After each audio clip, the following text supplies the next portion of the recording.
Welcome to the Pressvine Create a Press Release distribution tutorial.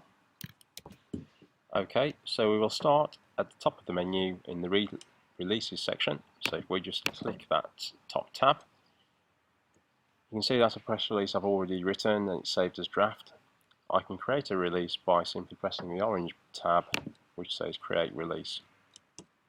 This then brings up a sub-menu. So it's categorized in 4 different sections. You've got release content, so that's typically the headline, so the headline of the story. So make this as powerful as you possibly can, picking up the key parts of the story. So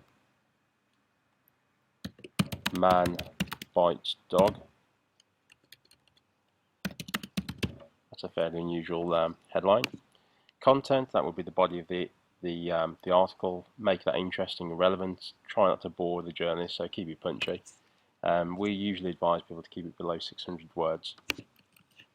I'll just type in some dummy text there just to demonstrate for this exercise. Notes to editor, that's typically the kind of information that you would want to tell the journalist but isn't really relevant to the story, so that can include things like the size of your company, past achievements, where your business is based, that type of thing. Next on the top row of tabs is attachments. Now, attachments is an image that would go alongside your story. So this would typically be an image that would relate to that article. So man bites dog. We probably don't have an image that relates to that story, but I'll click on the browse image library. So we've just got the one, so I'll click that for demonstration purposes. And then that would appear in your image attachment area.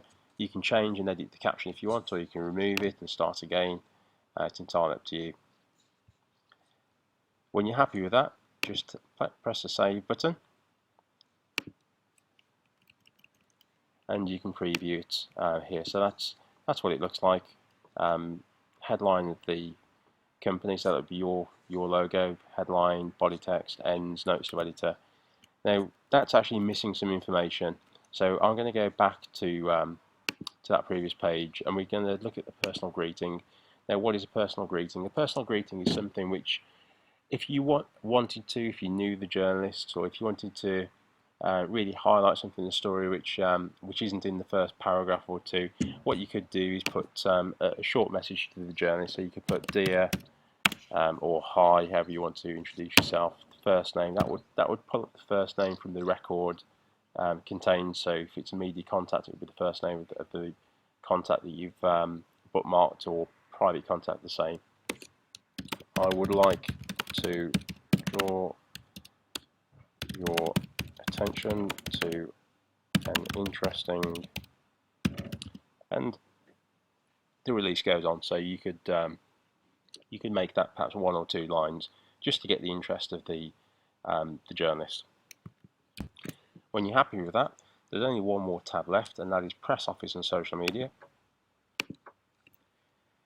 So there's one option here which says display in your press office, and you may be asking, what is your press office? So if I just quickly show you that first and then go back to that page, this is your virtual press office. So it's a social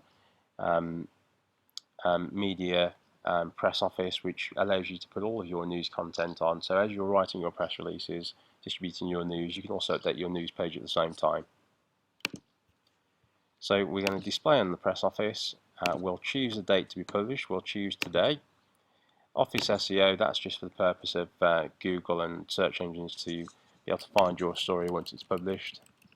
If you connect your articles to Twitter, LinkedIn, or your social media, then you also have the option of sharing it at the same time via your social network. We haven't done that, so that's still pending. So when you're happy with that, when you're happy with all of those 4 tabs, so press office, you've clicked yes on that, personal greeting, attachments, press the release, then you can hit the save button. One final thought is on the press office, if you've distributed your press release but for some reason it's embargoed, you could have it display in your press office perhaps a day or 2 days later, and that's something that's quite popular with journalists. When you're happy with that, press save, and then that will appear in your releases section there.